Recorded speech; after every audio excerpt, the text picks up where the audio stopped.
ಒಂದು simple video ಐತೆ, ಚಿಕ್ಕ ವಿಡಿಯೋ. ಅದು ಗಿಲ್ಲಿ ಮಾತಾಡಿರೋದು, ನೋಡ್ಕೊ ಬಂದ್ಬಿಡಿ. ಗಿಲ್ಲಿ ಇವತ್ತು 108 ದಿನ ಆಯ್ತು ಬಿಗ್ ಬಾಸ್ ಮನೆ ಪ್ರಯಾಣ. ಎಲ್ರು ಲೈವ್ ಅಲ್ಲಿ ನೋಡ್ತಾ ಇದ್ರಿ ನಮ್ನ. ಅಂದ್ರೆ ಈಗ ನಾವು ಇಲ್ಲಿ ಬಿಗ್ ಬಾಸ್ ಮನೆ ಒಳಗಡೆ ಬದುಕ್ತಾ ಇದ್ದೋ, ನೀವು ಲೈವ್ ಅಲ್ಲಿ ನಮ್ ಜೊತೆ ಬದುಕ್ತಾ ಇದ್ರಿ.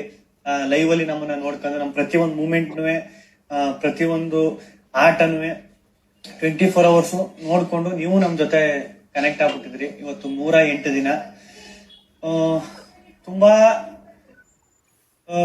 ಕನೆಕ್ಟ್ ಆಗಿ ತುಂಬಾ ನಮ್ಮನ್ನ ಸಪೋರ್ಟ್ ಮಾಡಿ ಇಲ್ಲಿವರೆಗೂ ಏನು ಫಿನಾಲೆವರೆಗೂ ಟಾಪ್ 6 ವರ್ಗೂ ಇಲ್ಲಿವರೆಗೂ ತಗೊಬಂದಿದ್ದೀರಾ. ನಮ್ಮ ಆಟ ನೋಡಿ ಇಲ್ಲ ವೋಟ್ ಮಾಡಿ ಚೆನ್ನಾಗಿ ಆಡ್ತವ್ರೆ ಇವರು ಅನ್ನೋ ಒಂದು ನಂಬಿಕೆ ಮೇಲೆ, ಚೆನ್ನಾಗಿ ಆಡ್ತಾರೆ, ಚೆನ್ನಾಗಿ ಆಡ್ತವ್ರೆ, ಚೆನ್ನಾಗಿ ಆಡ್ಬೇಕು ಅನ್ನೋ ಒಂದು ನಂಬಿಕೆ ಮೇಲೆ ಇಲ್ಲಿವರೆಗೂ ಕರ್ಕೊಂಡ್ ಫಿನಾಲೆವರೆಗೂ. ಅದು ಸಖತ್ ಖುಷಿ.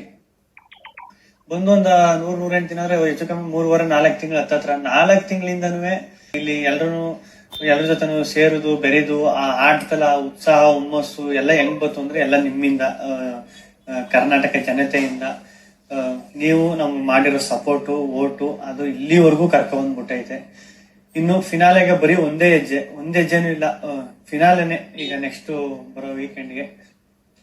ಆ ಫಿನಾಲಲ್ಲಿ ಇಲ್ಲಿವರೆಗೂ ಕರ್ಕೊಂಡ್ಬಂದಿರೋ ನೀವು ಫಿನಾಲೆಲ್ಲೂ ನಮ್ ಕೈ ಹಿಡಿಬೇಕು, ಫಿನಾಲೆಲ್ಲೂ ನಮ್ಗೆ ವೋಟ್ ಮಾಡ್ಬೇಕು, ಗೆಲ್ಲಿಸ್ಬೇಕು ಅಂತ ನಿಮ್ಮಲ್ಲಿ ಕೇಳ್ಕೊತೀನಿ. ಜಿಯೋ ಹಾಟ್ ಸ್ಟಾರ್ ಲೈವ್ ವೀಕ್ಷಕರು, ಲೈವ್ ನೋಡ್ತಿದ್ದವರು, ಲೈವ್ ನೋಡ್ತಿದ್ದ ಜನಗಳು, ಲೈವ್ ನೋಡ್ತಿದ್ದ ವೀಕ್ಷಕರು, ನಿಜವಾಗ್ಲೂ ಅವ್ರಿಗೆ ನಾನು ಚಿರಋಣಿಯಾಗಿರ್ತೀನಿ. ನನ್ನ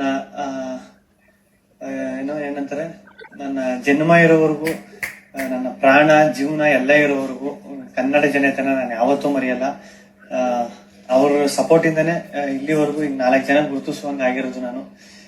ಎಲ್ಲರಲ್ಲೂ ಕೇಳ್ಕೊಳ್ಳೋದಿಷ್ಟೇ, ಇಲ್ಲಿವರೆಗೂ ಕರ್ಕೊಂಡ್ಬಂದಿರೋ ನೀವು ಇನ್ನು ಫಿನಾಲೆಲ್ಲೂ ನನಗೆ ವೋಟ್ ಮಾಡಿ ಗೆಲ್ಸಿ ಅಂತ ಕೇಳ್ಕೊತೀನಿ. ನನ್ನ ಆಟ ನಿಮ್ಗೆ ಇಷ್ಟ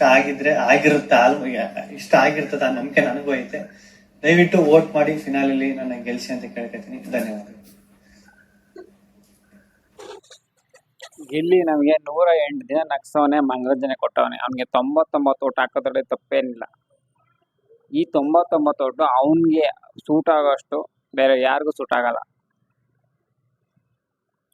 ಕರವೇಲ್ ಒಬ್ಬ ಹೇಳ್ತಾನೆ, ಕರವೇರು ಮನ್ಸ್ಪಟ್ರೆ ಅಶ್ವಿನಿಗೌಡನ ಆರಾಮಾಗಿ ಗೆಲ್ಸ್ಕೊಂಬತ್ತೀವಿ ಅಂತ. ಇದೊಂದು ಚಾಲೆಂಜ್ ಆಗ್ಬಿಡ್ಲಿ. ಕರವೇ ಸ್ಟ್ರಾಂಗ್ ಆಯ್ತಾ, ಕರ್ನಾಟಕದ ಜನತೆ ಸ್ಟ್ರಾಂಗ್ ಆಯ್ತಾ ಅಂತ.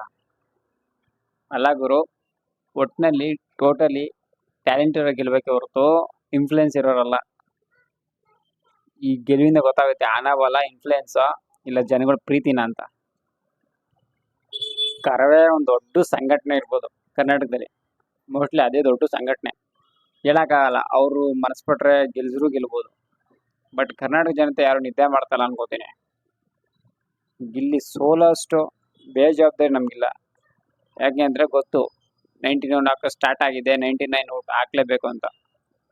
ಪಕ್ಕ ಗಿಲ್ಲಿ ಗೆಲ್ತಾನೆ ಅಂತ ಕರ್ನಾಟಕದ ಎಲ್ಲರೂ ಅನ್ಕೊಂಡವ್ರೆ. ಗೆಲ್ಲಬೇಕು.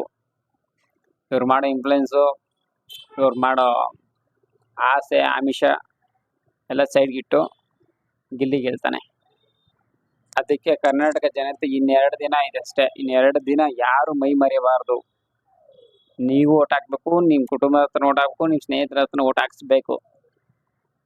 ಒಂಚೂರು ಏಮಾರಿದ್ರು ವೋಟಿಂಗಲ್ಲಿ ಹೆಚ್ಚು ಕಡಿಮೆ ಆದ್ರೂ ಚಾನ್ಸಸ್ ಕಡಿಮೆ ಇರ್ಬೋದೇನೋ.